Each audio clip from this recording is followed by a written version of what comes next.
I so wish I could be there with you all in person, and I'm sending so much love from San Diego. Weekends like this remind me just how powerful our community is, that we're a community that comes together, a community that takes action. Weekends like this inspire me. But weekends like this can also bring back memories that are hard for me to revisit. There is no doubt that cystic fibrosis has had a major impact on my life. Much of it positive, but also some of the hardest moments of my life. Even though I'm joining you virtually, I'm incredibly honored to share my story, my why behind supporting the Cystic Fibrosis Foundation, and that why is my older brother, Liam Hearn. Growing up, life with cystic fibrosis felt very normal to me. Liam being 2 years older, having a sick sibling was all that I knew.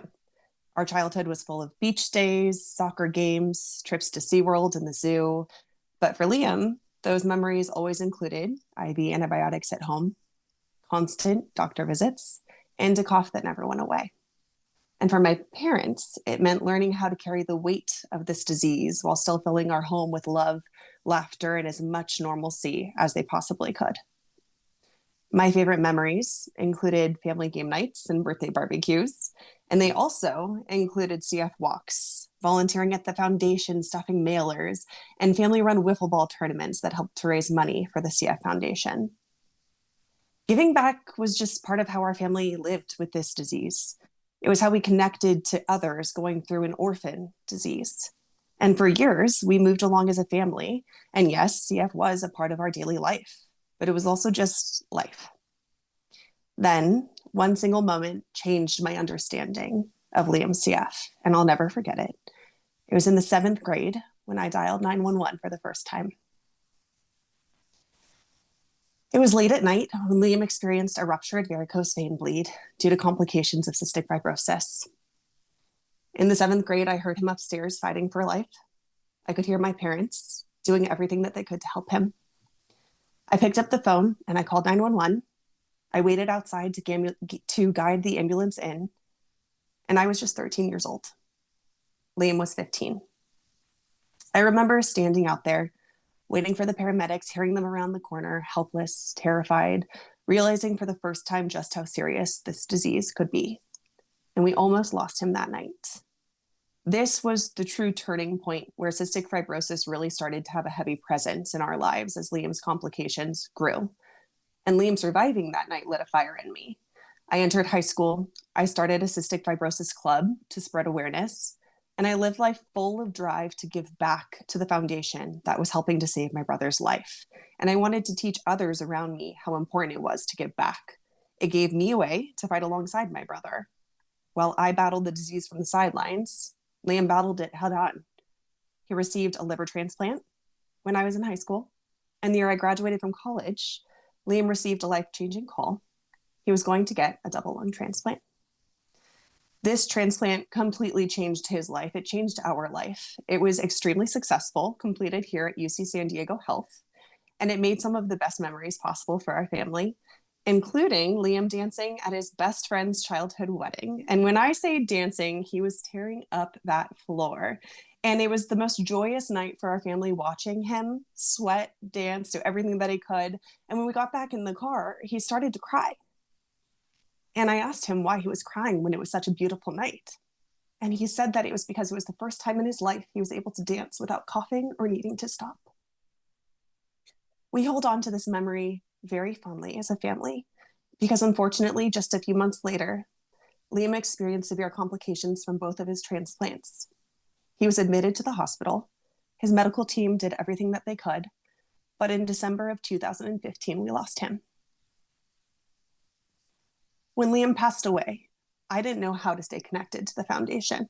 It was such a huge part of my life, but suddenly the mission felt different. The events, the reminders, they were just heavy while I figured out my new normal, where I took time to grieve. And for a while, I emotionally stepped away. I needed to find a bigger picture to focus on my immediate surroundings, and I needed time to grieve. During this time of reflection, I always reminded myself that Liam was determined to make an impact during his life. Being born with cystic fibrosis, you're keenly aware of the words life expectancy. And what we didn't know at the time is that even after we lost him, Liam would go on to make an even bigger impact than we could have imagined, because before his transplant, Liam told his surgeons that he wanted his lungs donated to Vertex Pharmaceuticals for research. He was honored, his wishes were honored, and Vertex received his lungs to help advance their incredible research. And just 4 years after his transplant, Vertex's medication Trikafta was approved. While Liam never had the chance to benefit from this breakthrough, it helps our family, it helps me to know that his lungs may have contributed to the research that led to where we are today. Since Liam passed away 10 years ago this past December, life has continued. It has to. I've gotten married, welcomed our puppy Piper, grown in my career, and I've even had the opportunity to explore the world a bit. And when my husband and I started talking about having children, I carried a quiet, heavy fear with me. Am I a carrier? Is my husband a carrier? Will our child have cystic fibrosis? And when my test results came back that I am a carrier, it was terrifying. Luckily, my husband is not. And as you've heard, 4 months ago, we welcomed our daughter, Cameron Catherine, into the world. Huge reason why I'm not with you all tonight. I wish I could be. She was born just before the 10-year anniversary of Liam's passing. And I know he's watching over her, but I wish he could be holding her right now. Becoming a mother has changed the way I think about this disease, and it's lit another fire in me in an entirely different way. Even though it's been 10 years since Liam passed away, the truth is cystic fibrosis is a part of the fabric of our family. But because of this community, because of researchers, doctors, volunteers, donors, and families like you, the CF story is changing for the better. Trikafta is proof of that, but it's not the end of the story. There are still families waiting for their breakthrough, still siblings growing up alongside this disease, and still parents praying for more time. And like my family, like me, those who are still grieving. It's a process, it's a roller coaster. We're still grieving. For those families, I want you to know that I see you. I'm here with you. There is a place for us here with the Cystic Fibrosis Foundation. If you want it, if it feels right to you, you may have lost your person, but you're not alone. You are and always will be a part of this community. And that's why I keep going. Because this community turns action into hope. Action turns into progress. And one day progress turns into cures. And I promise that I will always be here in honor of my brother, Liam Daniel Hearn. I will be here in honor of those who we have lost to cystic fibrosis. And I will be here because we're not done. And we won't be done until we find a cure. I am incredibly grateful to this community. My entire life, I've grown up alongside you. And I'm grateful for each of you continuing the fight. Thank you for letting me join you virtually across the coast. And thank you for letting me share my story in honor of Liam.